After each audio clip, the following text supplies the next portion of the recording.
Welcome back to the Four Pillar Podcast, where we stand for faith, family, fitness, and finance in that order, baby. And today's episode is titled Sober Choices, Protecting What Matters the Most. And last week we were talking about some advice that you can do for graduating, like if you're graduating high school at this point in your life. And we started talking about alcohol. And so we actually wanted to do a whole entire episode about drinking or about alcohol, booze, whatever you want to reference it to. And my opinion is how I believe it's ruining your faith, family, fitness, and finance. I've drastically changed my opinion on this subject over the years, depending on several different factors that I've experienced in my life and I've dealt with and grown as an individual.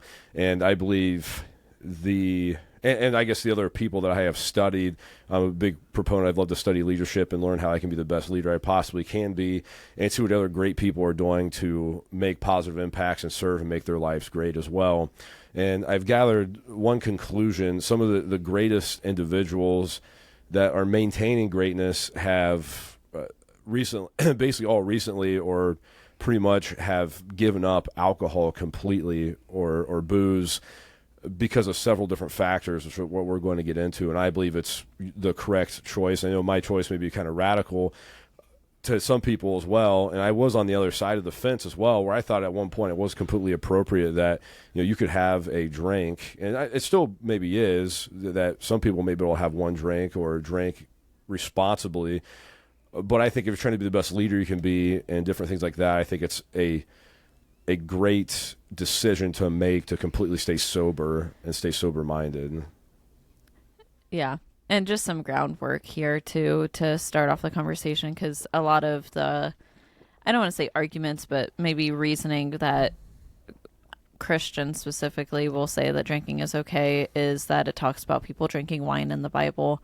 Just some very quick research on that. The wine then and the wine we have now are drastically different in alcohol content and fermentation and everything else.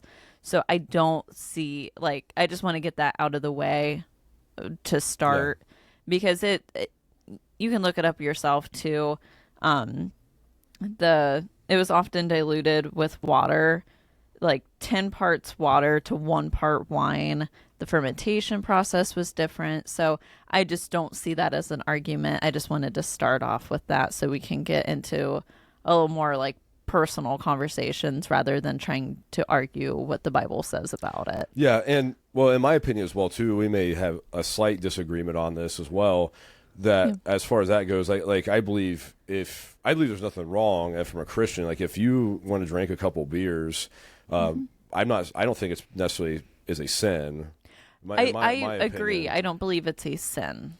Right. Yeah, but that doesn't make one, you the best leader you can be, right? Or two, it can still have a lot of negative effects. But I say is it wrong to drink alcohol? I mean, ultimately, responsibly, I would say probably not. But that's maybe not the main reason why I'm saying that it's poisoning you. Because we're going to get into this about I have some science broke down research that I looked at as well too, of why it's poison. It's poisoning your body, your mind, and your spirit. It slowly, especially if people that are leaning towards having addictive issues as well too. Right.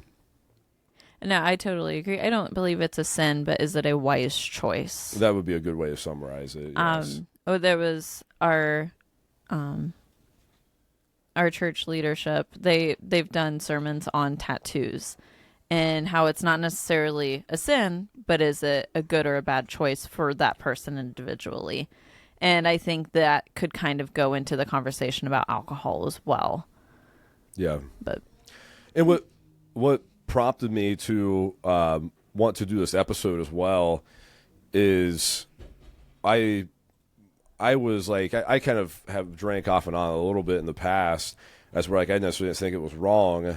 So I would drink, or we would go to Maz's and I would get a Blue Moon with my dinner, a couple Blue Moons. My wife and I would go out on our date, and I didn't really have I would say a huge deal with it, but I noticed as well too, something I struggle with as well is I was at the time getting stressed out with business and life. And potentially maybe leaning on it more as a stress reducer as well too. So when you start, I think, supplementing it to like help you reduce stress or deal with things, that becomes a issue, because it's not a healthy way to deal with stress is to drink alcohol or to do other things. Like, I wouldn't say per se I was an alcoholic, No. but I felt like that's something that I didn't need in my life that would potentially cause more issues, and is one maybe getting consumed too much, maybe not in a bad way, but it potentially could have been, especially since alcoholism runs in my family and my grandparents, like through the family line there or whatever. But so I realized there's that issue as well too. You have to realize what your parents and stuff, what they struggled with, and I mean, not just your parents, but just stuff that runs in your family that people have dealt with. And so what made me think about it was, one is it was not helping with my fitness journey, because it was caused me to retain more body fat, I believe, as well too. I guess I'm giving a summarization what kind of led me to wanting to do this episode and kind of maybe inform people of like what alcohol does and like why I decided to completely stop drinking. And as well too, coming up in August the 7th, I'll have been completely sober for 2 years as well too. But the one thing was, retaining more body fat, because it's going to make you fat, essentially, if you drank. It's not going to help, I should say. Yeah. Then the other thing as well, too, is from a leadership standpoint, one thing that planted the seed in me is I went to a conference, and Tim Kennedy was there. If you know who Tim Kennedy is, Google him. He's a super awesome guy, military vet. And he talked about, the base was like a little bit of a leadership talk. But he was talking about how he went completely sober as well too, or sobriety. Yeah. And he said as well too, he said from his stance as even if he has one drink, right, it impairs his judgment enough, or he believes alcohol can impair judgment, that if somebody called him at any point of the day and he was like drinking or had a couple drinks, and technically then he can't even drive. So, or he shouldn't drive. So he goes, from that point, to be the best leader and father I can be, if something is called of me of 24 hours a day, I have failed my mission to be the best leader I can be. Mm-hmm. And so that's where he said, I chose to go completely sobriety in my entire life, because I want to serve and be the best leader and role model I can be, and help people if that call comes at all hours of the day and the night.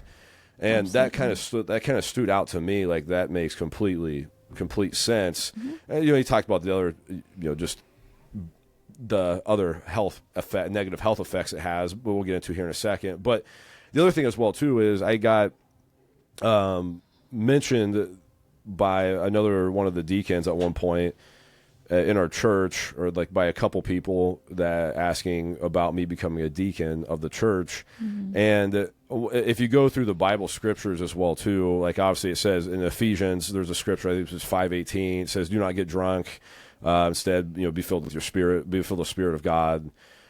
So that's why I kind of say like, oh, okay, you could still drink and not get drunk. But then if you actually go and look up the scripture, what it talks about the qualifications to be a leader in the church, which I realize the elders of the church are more of the leaders and deacons are more serving the elders. But still, I believe it looks like that God's pointing that deacons and elders are leaders. A deacon is still a leader in the church.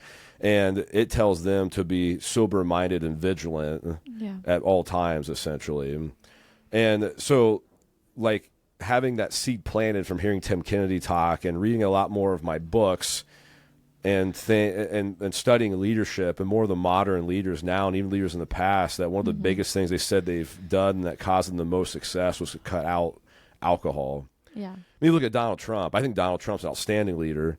Mm-hmm. The dude's never drank since he's been 20 years old or something like that. He said some of him and his father's adamant, do not do drugs and do not drink alcohol. And that's what they raise their kids to do. Correct. As well. Yeah. So if you look at some of the biggest, I don't care if you like him or not, he's still a giant leading role model in the community. It was along with a lot of other people, and they don't drink alcohol. And I think there's a reason behind that. Absolutely. But that's what kind of led me to bring down how can I be the best leader I can be? And I believe that's what Tim Kennedy planted that seed in me, and then obviously getting asked to potentially be a deacon, which I am going to get voted on to see if I'm going to be a deacon at the end of the year. But being led to serve God in that way and serve the community and other people to get the help, I feel like it was necessary to completely eliminate alcohol from my life.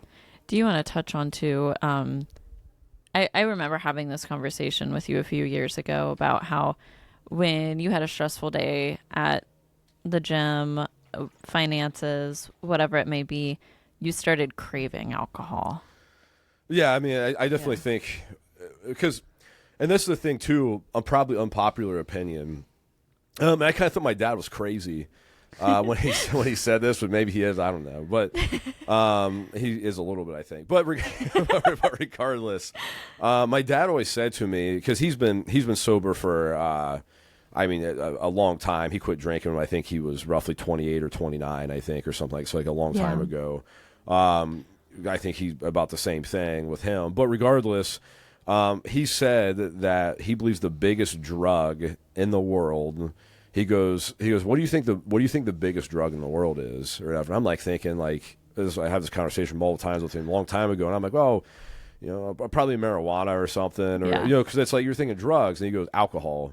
Oh, absolutely. Alcohol is the biggest drug. You think about it, right? It impairs your judgment. It changes your mind. It blurs your vision. It changes your state of your brain, just like any if you classify as drugs. It affects your sleep. Yeah, it affects your sleep. It does everything any other drug does. Yep. Basically, it's the most easiest thing you can purchase. Yeah. I mean, I understand you're supposed to be 21 to buy beer or whatever. That's okay.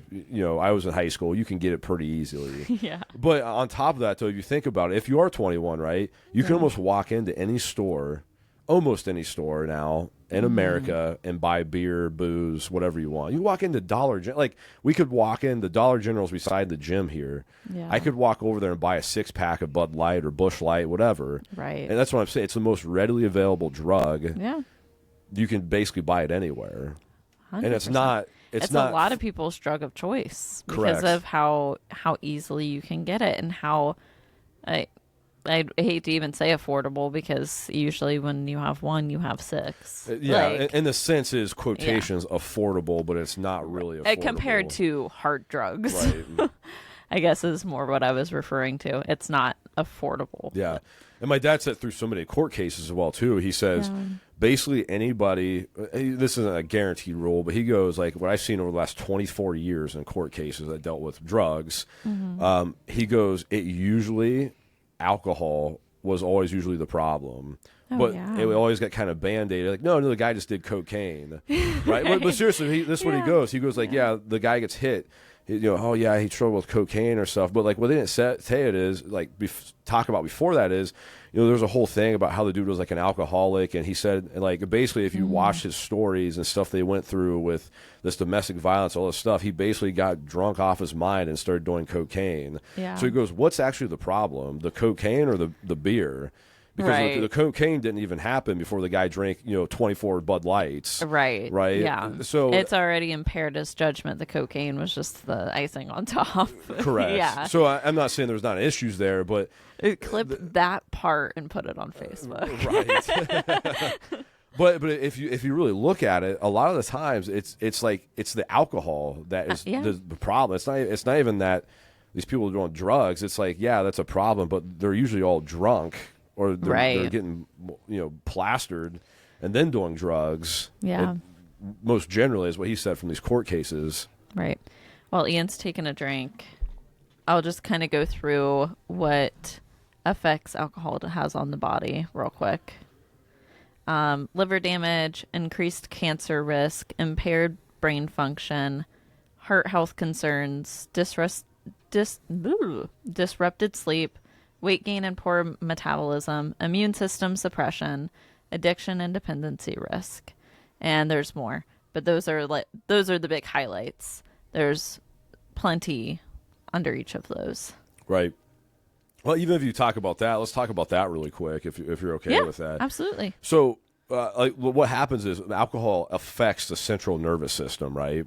Yeah. It's essentially it's a drug. I mean, really, it's a drug that basically goes in and it messes with your central nervous system, and it impacts the prefrontal cortex, which is your decision-making part of your brain.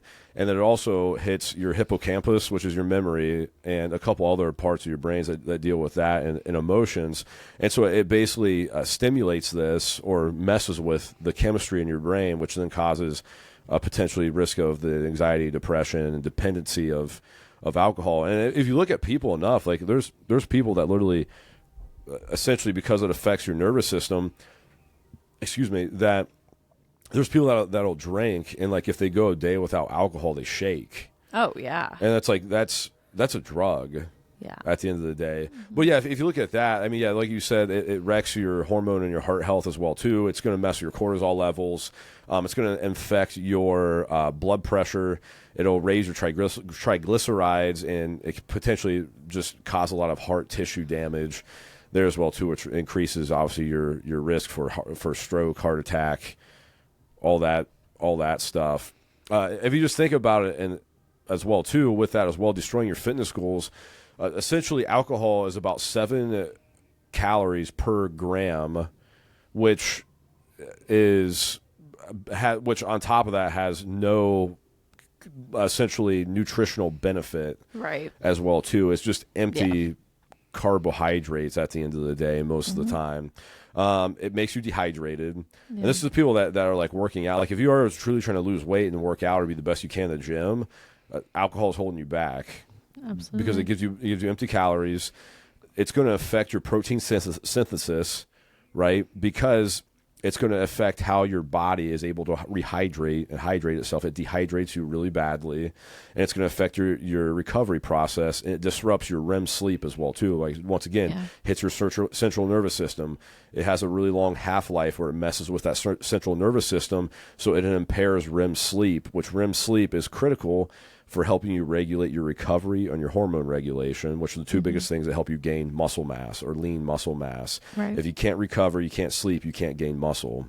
Yeah. And it's obviously going to increase the fat storage. The extra empty calories are going to be stored as fat storage, and probably your abdominal. It's where you see guys or men and women that have beer bellies or beer guts. Right. It's because that's where it gets stored at, and it's what your body does with it.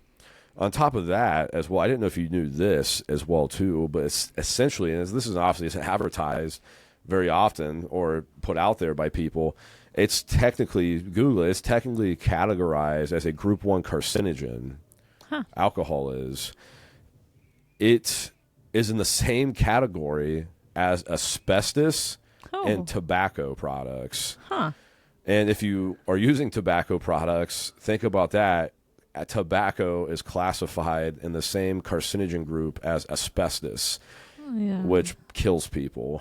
That's crazy. But according to this, the research article that I pulled up and the study this, they consider it in a group 1 carcinogen, which is the same as asbestos and tobacco. And I've actually never heard about that until I prepped for this episode, because I don't think it's something that readily is brought up, because alcohol is such a prominent substance that's used on a daily basis by so many people. Absolutely. Yep. Sorry, did you have anything else you want to add to that? Not when it comes to the fitness health part of it. No. I'm pretty oblivious when it comes to a lot of that stuff. Well, I missed one of my things here as well too. So talk about like what is alcohol, right? And essentially alcohol is actually legitimately a toxin. It's a poison. So the reason you get drunk or you get tipsy is when you drink alcohol. One, it messes with your nervous system, but essentially the active ingredient in alcohol is ethanol, right? And so when your body digests this and breaks it down during the process, the liver essentially breaks down this enzyme, and it's basically is toxic to the human body, the ethanol that gets broke down. And that's what essentially is causing you to get drunk, is because your liver is trying to break down a toxin in your body and remove it from your body from the ethanol of the alcohol.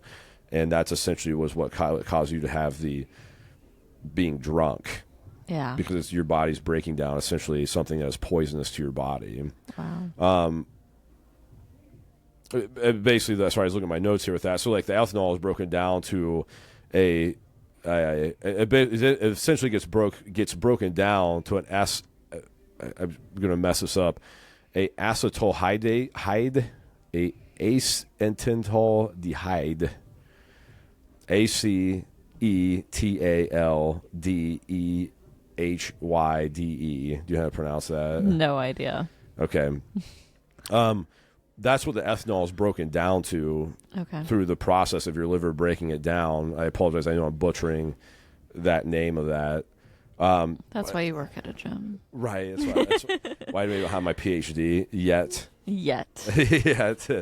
But that it's broken down, and essentially that component that ethanol breaks down into is 10 to 30 times more toxic than alcohol itself. Yeah. And that's actually why your body becomes drunk off of it, because it's breaking down poison at the end of the day. That's really scary. Yeah, which there's not many people that talk about that. No. Yeah. But that if you don't believe me, Budweiser commercial. Yeah, if you don't believe me, go Google it. Go ask your whatever chat robot that you use. It's pretty readily available science research stuff. Yeah. About how your body breaks down alcohol, and it's not a good process because alcohol is not really supposed to be like drank, essentially. Yeah. Like you said, I'm sure back in the Bible times when they said how they made the alcohol is way different than probably how they made beer today. It was a completely different fermentation process than the way they make alcohol today. Right, yeah. Correct. Yeah. Do you want to touch on the faith and family, and then we can touch on the finance after that? Yeah, that's fine. That works. Okay. Well, I mean, we kind of touched with faith as well, too. It was like, why, once again, I just say it calls us to be just sober-minded and alert. And it says, do not be drunk, which I know some people are going to say, well, that means you can still drink as long as you don't get drunk. And to me, yeah, you're probably correct, right? But is that allowing you to be the best Christian that you can be, or the best leader you can be? Especially, I would say in men as well, too. Mm-hmm. I'm calling out men, especially with that as well. Does it really make you be the best you can be? Because, yeah, a lot of people can drink one drink and be okay, and there's nothing wrong with that. But I think, truly, if you're trying to develop the best leadership you can and grow in your faith, I don't think it's the best. I think cutting it out, on top of all the health benefits that it gives you. And then at one point, too, as well, like what I said, I heard from Tim Kennedy, if you're called at 24 hours of the day, like if you just drank a couple beers and maybe you're not drunk, but I mean, do you feel like you could serve at that minute? Right. Yeah. Well, we're also called not to be a stumbling block to people. And although you may be able to have one glass of wine, the friend that you're sitting across the table with might not be able to stop at one glass. Right. And to be able to encourage them, you don't know what people are struggling with. Right. Their parents could have been an alcoholic. Maybe they don't drink, but their parents may have been. So seeing you drink could be a huge trigger for them. And I mean, we already talked about the health implications. Like, there's just so many reasons that it's just not a good idea. Like we talked about earlier, it may not be a sin, but it's not a wise idea. And I can pretty confidently say that. Right. I agree. Some people can have a glass, and I'm not going to judge those people. They can drink in front, at a table with me. I'm not going to pass judgment on them at all. But as Christians, we do have to think about this stuff. Yeah. Yeah, I mean, if I'm out with somebody or whatever and they want to drink a beer or whatever, like it doesn't bother me at this point. I'm not going to probably say anything, but like I'm not drinking. But that's just where I stand on the whole matter of. Well, and alcohol. think about this too. If you're out to dinner with somebody who's not a Christian, and you're drinking and they're not, what are they thinking about you? Yeah, that would even get even worse, probably. Yeah, and I get that. Yeah, that's their problem. You're not you're a person. You're gonna, but you're also called to make good decisions. Right. Yeah, and going into family too, kind of tying this in. How many families? I would love to ask your dad if he was here working in the court system. How many families are torn apart because of alcohol? Absolutely. Because it leads you into other temptations as well. Yeah, or just even verbal abuse to just not being able to have a logical conversation with somebody. Yeah. I'm very blessed, and there's not a bunch of alcohol in my family growing up or anything, but I have heard a lot of stories just where it's taken over families. It's torn marriages apart. It's hindered relationships between kids and parents, and it's just really sad. And I think as mothers and fathers being in leader, like the father being the leader of the household and the women being leaders over their children, like there's just no point in that. I don't know. Well, it doesn't make you the best leader you could possibly be. No. And if you're busy at work or whatever, like if you've ever drank, you wake up and you feel like, even if you had a couple beers, you kind of, you're not drunk, but you just like wake up the next day, you feel like complete garbage. Right. Because you're dehydrated, like it dehydrates you so much. You feel like garbage. Yeah. And especially I couldn't imagine people that like drink like, you know, maybe on the weekends where they do their whole like Friday, Saturday, and they drink a 6-pack or a 12-pack at night. And you're basically probably done for about half the day through the next day. Right. I mean, with the hangovers and stuff. So I mean, you're losing time. You're losing time, quality time with your family, with your life. Yeah. You're losing quality of life, and you're poisoning yourself essentially. And I know it's probably a very controversial topic, like because alcohol is so. One of the other reasons why I think it's such a big drug addiction problem is because it is, quotations, readily acceptable. Oh, like yeah. if I was to go like to dinner with a couple people and like pull out a baggie of cocaine and dump it on the table and cut it with a credit card and snort it, like people would like freak out and be like, this is not okay, right? Right. But if I go order a beer, no one thinks different about it. There's churches that have BYOB cookouts. Yeah. It's crazy. Yeah. It's wild. Yeah. But I knew that was a very radical example. but it's a good picture. It's a good picture to paint, though. Yeah. Yeah. Yeah. You'd freak out if I dumped and snorted a line of cocaine at a restaurant, but if I get a beer, it's like no one thinks a second about it. No. Because it's just... even though potentially the health side effects and the judgment impairing factors and everything are eventually get to about the same regardless of what drug you use, even alcohol, but it's just it's like kind of accepted as a social norm to drink alcohol. Yeah. It does lead into a lot of other temptations as well. Like it can lead to pornography, to cheating, to abuse. There's just so many things it could lead to. Right. Yeah. Absolutely. Okay. Finance. Alcohol's expensive. It is. The thing that I looked up. Well, let me go back to the family thing as well, too. Yeah. Go for it. Sorry, last point here with this is one of the biggest things I heard from a leader and a coach is the most things that you show to a child or when a children is growing up, everything potentially is caught, not taught. Oh, yeah. So that's something I want you to think about as well, too, that I try to think about as I go through my day. Even with my employees, or people that are around you, or my staff or team members around me, things are caught, not taught a lot of the time. And what that means is essentially what are you doing or how are you leading by example, and what your child sees, they're probably going to replicate in you.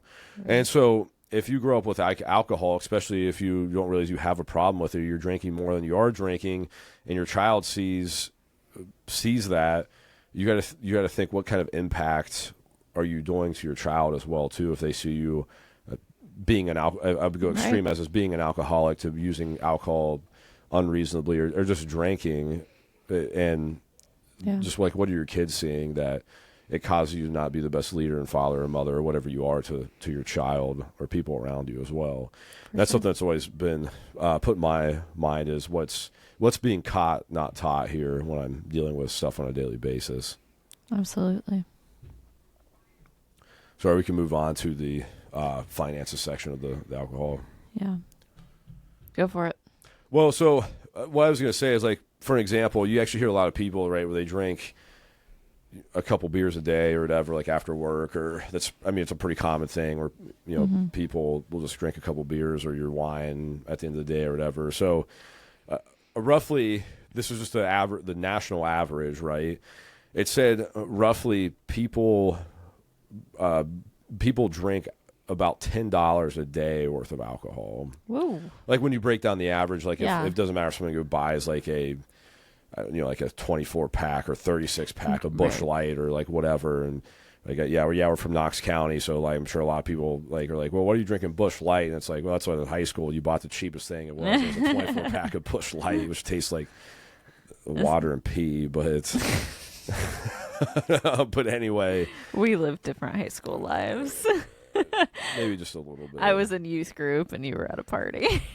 Yeah, but anyway, but regardless how you want to break it down, it's just like an average of roughly like what. I realize, okay, certain stuff costs more. Like you like may argue that if you're drinking like, oh, I buy like Busch Light, so it's cheap and I don't spend that much money. But it's an average, and a lot of people too that are just drinking that. Typically they'll drink like probably whiskey or something like, right. So it's like you don't know, you don't realize when you go and buy something the impact it's having on a daily basis. It's like, right, the person that buys a Starbucks coffee every morning for $5, right? In a what? You're not that bad. No, I haven't had it in like a month. I'm just teasing you. Yeah, I know. I was smiling because I did that for a little bit. Not every day. Not every day, but still, like just that for an example. You talk about finances, right? Now, I realize like if you're a multimillionaire and you have more money what to do with, like I realize. Like one, you probably didn't get there by buying Starbucks every single day, but regardless, at that point, right, it can be a little bit different, right? But the average or the basics are, right, if you go to Starbucks, you spend $5 every day, like basically in a month, that's $30. Yeah. That adds. No, I did my math entirely wrong. Yeah, that is not $30. No, I was like, wait a minute, that's not right. Sorry, I know this is probably simple math for somebody, but I own a gym. 30 times 5, $150. Sorry, yeah. I was thinking something different. But that's $150 a month in coffee. Yeah. Okay, so like stuff like this makes big impacts. Oh yeah. Like with compound interest, with $150 a month, like that, like you're basically impacting your retirement. Right. With that essentially, or teaching your kids financial budget. Yeah. But anyway, so. It essentially leads up to about $3,000. The average person spends about $3,650 a year on alcohol. That's $10 a day. Wow. Is what it says the average is when you average it all out. So that's like a substantial amount of money. It's basically almost you're getting close to $4,000 a year. And that's not talking. Alcohol. I'm assuming that's not taking into account when you go to a restaurant. Those prices triple. Yeah. And that's the other thing I was going to say is that's probably why you're like thinking, well, I only buy Busch Light or whatever. But like, how many times do you go to a restaurant and buy right. beer? A normal glass of beer that you get like in a can, right, just turned from being like $3 a can to like you're just paying like $15 for like one glass of beer, basically, when you go to a restaurant or a bar or something. Oh, bars are great. Yeah. Yeah. So. You probably don't even realize how much money you're spending on alcohol. Yeah. So that's something to think about as well. You're looking at budgeting. I mean, you can ask yourself, like, I mean, you can do a lot of stuff with $4,000 a year, basically. Yeah, you can. Absolutely. Yeah, Dave Ramsey would smack you upside the head if he knew you spent that much money on alcohol in a year. He sure would. He'd get out his ruler and whack you. Yeah. So something I would suggest to do is that even if you drink, as an occasional, like I don't have a problem. Mm-hmm. If that's what you think or you're drinking, I challenge you to try to go 30 days without having a single drink of alcohol, and then reflect on it on day 31 and see what it did for you. One thing it may do is that you may realize that, one, I'm using it more for stress or a coping mechanism. I'm using it to maybe just because I'm doing it just so I can feel cool. Yeah, social. Yeah.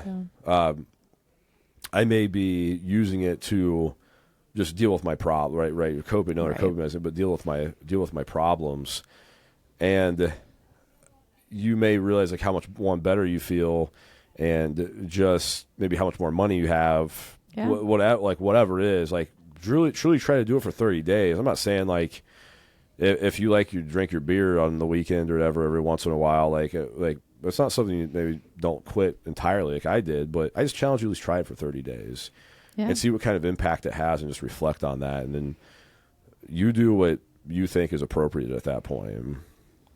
Yep. But especially because those that have never, if you've never truly gone 30 days or any extended amount of time with no alcohol, if you've never done that, if you're like the guy that have a couple beers at dinner, or like on Friday you have a couple beers, Saturday have a couple beers, and don't drink during the week, like try to go a full 30 days without alcohol. Yeah. And something I would challenge you as well too is if you get to day 31 and you're like, I really got to have alcohol, I just ask this question yourself. Do you think you might have a little bit more of a problem than what you realize? Absolutely. Because right. I think Yeah, I did. That's good self-reflection. That's good self-reflection, because I think I did, and that's why I stopped drinking. Yeah. Good things to ponder on. Yep. You have anything else you want to add to it? No, I am very proud of you for almost hitting 2 years. It's pretty awesome. Thank you. I never, it was never like really an issue for you being your wife, but I'm extremely proud that you decided to quit. And I think just the way you handle stress and everything, it drastically improved your life. Yeah. So I'm very proud of you. No, thank you. Of course. If you believe it, you can achieve it. We hope to see you in the gym soon. Let us know if you have any questions. Please give us a 5-star review, or check us out, or recommend us, like us, whatever you do on those platforms. If you don't give us a 5-star review, I'm just going to punch you in the face. But regardless, have a great day. Thank you for listening. We really appreciate it. And if there's a topic also you want us to cover, let us know. I'd love to either have you on the show or talk about something cool, and help you grow somewhere in your faith, family, fitness, and finance. Have a great day, everybody.